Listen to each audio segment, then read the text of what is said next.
Hello friends, चलिए आज के इस वीडियो में बताने जा रहे हैं डिसऑर्डर्स ऑफ एक्सक्रीटरी सिस्टम। अगर वीडियो पसंद आए तो प्लीज़ चैनल को सब्सक्राइब करें। देखिए, इसमें हम कुछ चर्चा करने जा रहे हैं। उसका नाम इस प्रकार है। सबसे पहला नंबर पे है यूरेमिया। ठीक है, ये बहुत खतरनाक होता है। ठीक, दूसरा नंबर पे है, इसको बोलते हैं रीनल फेल्यूर्स। Renal failures. और तीसरा नंबर पे जो है, इसको बोलते हैं रीनल कैलकुली। Renal calculi. और चौथा नंबर पे जो है, इसको बोलते हैं ग्लोमेरुलोन फ्रिटिस। ग्लोमेरुलोन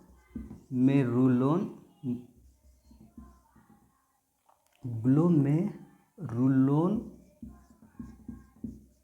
फ्रिटिस। देखिए, ये जो डिजीज है इसी को आज हम डिस्कस करते हैं। देखिए, डिजीज डिस्कस करने से उससे पहले एक बहुत इंपॉर्टेंट काम कर लेते हैं कि डायग्राम बना लेते हैं। देखिए, एक रफली अगर मानते हैं तो किडनी का डायग्राम ऐसा कुछ करके होता है। एग्जैक्ट नहीं बना रहे हैं, यहाँ पे सिर्फ समझाने के लिए बता रहे हैं। ठीक, ये किडनी का डायग्राम अगर बन जाता है तो इसके नीचे से देखते हैं, इधर इधर यहाँ से निकलता है ये चीज़ और ये इधर से निकलते हैं। यहाँ पे फाइनली जा करके आगे मिलता है यूरिनरी ब्लाडर, और यूरिनरी ब्लाडर से होते हुए इधर यूरेथ्रा से होते हुए क्या करता है, यूरिन जो होता है ये बाहर चला जाता है। तो उतना ज़्यादा डिटेल नहीं देखेंगे, बस इतना ध्यान रखेंगे कि ये किडनी है। ठीक, अब देखिए, सबसे पहला नंबर पे है यूरेमिया। ये डिजीज को चर्चा करते हैं। होता क्या है, देखिए, यूरेमिया जो डिजीज होता है ये हो जाता है किस लिए। देखिए, किडनी जो होता है, ये किडनी अपना फंक्शंस को अच्छा से नहीं कर पाता है। यानी कि देखिए, मेरे शरीर को देखिएगा तो सबसे ऊपर वाला भाग कौन होता है, यहाँ पे लंग्स होता है, लिवर होता है, ये सब होता है। अब उसके जो नीचे होता है, यहाँ पे देखिएगा दोनों साइड लेफ्ट और राइट, यहाँ पे किडनी प्रेजेंट होता है। तो किडनी अगर किसी कारण से अच्छा काम नहीं कर पाता है, यानी कि यूरिन अच्छा वो नहीं बना पाता, मल फंक्शनिंग ऑफ किडनी, ठीक है, ये लिखा हुआ मिलेगा। तो इस केस में से होता क्या है, यहाँ पे कुछ भी नहीं होता है। ठीक है, सवाल यही पूछेगा कि होता क्या है। तो देखिए, प्रॉब्लम जो होता है, प्रॉब्लम इसका हो रहा है यहाँ पे फाइनली किडनी अपना काम अच्छा से नहीं कर रहा है, लेकिन इसके वजह से यूरिया, ठीक है, देखिए यूरिया क्या होता है, यूरिया ये इसका एक्स्ट्रा एक स्ट्रक्चर होता है। ठीक है, जो कि केमिस्ट्री में बहुत ज़्यादा देखने को मिलेगा। ठीक, ये है यूरिया का स्ट्रक्चर।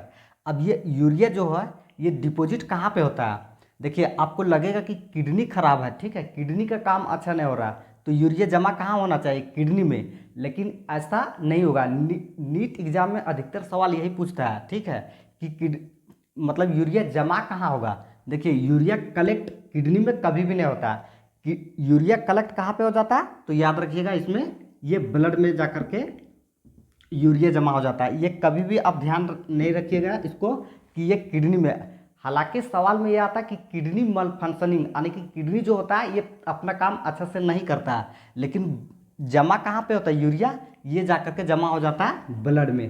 तो ये आप मिस्टेक नहीं कीजिएगा, इसलिए इसको इतना ज़्यादा डिस्कस किए। अब देखिए, नेक्स्ट जो बात है उसमें समझते हैं कौन सा बीमारी है, रीनल फेल्यूर्स। देखिए, रीनल फेल्यूर्स का मतलब क्या होता है। रीनल फेल्यूर्स इसका मतलब होता है कि किडनी फेल हो जाना। ये बहुत कॉमन सा बीमारी है, जो कि बहुत ज़्यादा अल्कोहल यानी कि शराब पीता है। ठीक है, उसका सबसे पहले प्रॉब्लम कौन होता है, लिवर सिरोसिस, लिवर खराब होता है। अल्कोहल के कारण कौन सा होता है, लिवर सिरोसिस। जब 12th क्लास के चैप्टर पढ़ाएंगे तो वहाँ पे बता देंगे कि लिवर सिरोसिस क्यों होता है। तो देखिए, लिवर सिरोसिस होता है तो ये खराब कौन होता है, लिवर खराब हो जाता है। अब लिवर खराब हो जाता है तो उसके बाद वो नेक्स्ट किसको अटैक करता है, तो ये किडनी को ही अटैक करता है। तो किडनी जो खराब हो जाता है तो अधिकतर अल्कोहल का रीजन होता है, लेकिन इसके अलावा भी कुछ अलग रीजन हो सकता है। तो यहाँ पे देखिए, रीनल फेल्यूर का मतलब ये हो जाता है कि किडनी जो होता है ये फेल हो जाता है। अब मान लीजिए दो आदमी है, ठीक है, ये एक्स आदमी है एक अलग और ये वाई आदमी है अलग। अब इसका किडनी जो है ये क्या हो गया, इसका किडनी पूरा तरह से ये वाला फेल हो गया। तो इसका किडनी अगर मान लीजिए अच्छा है, ठीक है, फंक्शन करता है बहुत अच्छा, तब इसका जा करके इसमें शिफ्ट करने की कोशिश करेंगे। तो इस प्रोसेस को जो होता है किडनी ट्रांसप्लांटेशन, तो यहाँ पे अगर शिफ्ट कराते हैं तो उसके बाद देखते हैं कि ये लायक है या नहीं लायक है। अगर इसके केस में से शिफ्ट करवा तो दिए, लेकिन इसका इम्यून सिस्टम जो रहेगा ये एक्सेप्ट करेगा तो ठीक है, अगर नहीं एक्सेप्ट करेगा तो किडनी ट्रांसप्लांटेशन प्रोसेस क्या हो जाएगा, फेल हो जाएगा। तो ये था प्रोसेस किडनी फेल्यूर का मतलब क्या होता है ये बताने के लिए। अब इसके बाद देखिए वहाँ पे रीनल फेल्यूर्स की जगह पे आप किडनी फेल्यूर्स को भी देख सकते हैं। तीसरा नंबर पे है रीनल कैलकुली। देखिए इसमें क्या होता है, रीनल कैलकुली जो होता है ये बहुत अलग तरह के बीमारी होता है। ये होता है कि किडनी के अंदर में, बाहर नहीं, किडनी के अंदर में, यानी कि इसके अंदर में ये क्रिस्टल के जैसा क्या हो जाता है, एक मांस बन जाता है। मांस मतलब हो सकता है ये मांस का ही होता है, ये बन जा, या क्रिस्टल इसको बोलेगा। क्रिस्टल मतलब स्टोन, वहाँ पे लिखा होगा पत्थर, ठीक है। तो ये पत्थर ऐसा क्या हो जाता है, किडनी के अंदर बड़ा बन जाता है। अब ये किडनी के अंदर बड़ा बन जाता है तो इसका थोड़ा सा नाम वहाँ पे लिखा मिलेगा ऑक्जालेट, ठीक है। ऑक्जालेट, ये ध्यान रखिएगा इसका, ठीक है।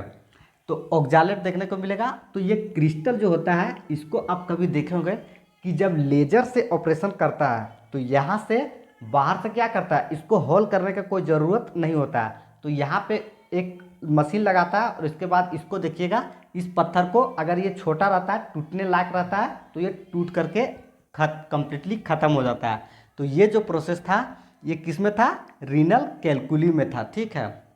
अब इसके बाद देखिए नेक्स्ट जो होता है ग्लोमेरुलोनेफ्रिटिस। ये क्या कहता है, देखिए ग्लोमेरुलोनेफ्रिटिस नाम से ही पता चल रहा है, ठीक है, क्योंकि किडनी के अंदर में एक एरिया होता है जहाँ पे होता है ग्लोमेरुलस, और इसी ग्लोमेरुलस में, तो नाम से ही पता चल रहा है ग्लोमेरुलस और ग्लोमेरुलोनेफ्रिटिस।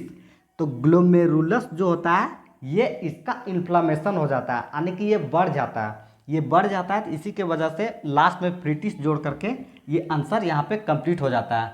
अब देखिए इसमें एक बहुत अच्छा इंपॉर्टेंट है जिसके विषय में यहाँ पे चर्चा नहीं किए हैं और उसके साथ नेक्स्ट में करेंगे। देखिए ये यूरेमिया जो होता है डिजीज, इसमें होता है, इसको यूरिया तो जमा हो जाता है बॉडी में। अब मान लीजिए किसी के ब्लड में यूरिया बहुत ज़्यादा, जैसे यहाँ पे जमा हो गया, ठीक है, ब्लड में, तो ब्लड फाइनली क्या होता है, ब्लड का ट्रांसपोर्ट करने का रास्ता कौन सा होता है, वेन और आर्टरी का यहाँ पे फंक्शन समझना होगा। कौन होता है जो कि हार्ट तक ब्लड को ले जाता है और कौन होता है कि हार्ट से अलग बॉडी के पार्ट्स तक ब्लड को ले जाता है। तो इसके जानने के लिए यहाँ पे इसको जानना होगा और इसके बाद थोड़ा सा और जानना होगा कि हेपारिन क्या होता है, एंटी हेपारिन क्या हो जाता है। तो इस तरह से ये प्रोसेस थोड़ा सा ज़्यादा कॉम्प्लिकेटेड हो जाएगा, तो उसको करेंगे नेक्स्ट वीडियो में हेमोडायलिसिस के विषय में। लेकिन यहाँ पे थोड़ा सा ध्यान रखिएगा कि यूरेमिया जो होता है, यूरिया को रिमूव करने का, बॉडी से बाहर करने का प्रोसेस जो होता है, ये कौन सा टेक्निक इस्तेमाल होता है, तो हेमोडायलिसिस। इस तरह से इस वीडियो में हो जाता है सारा फिनिश। तो चलिए करते हैं वीडियो को एंड।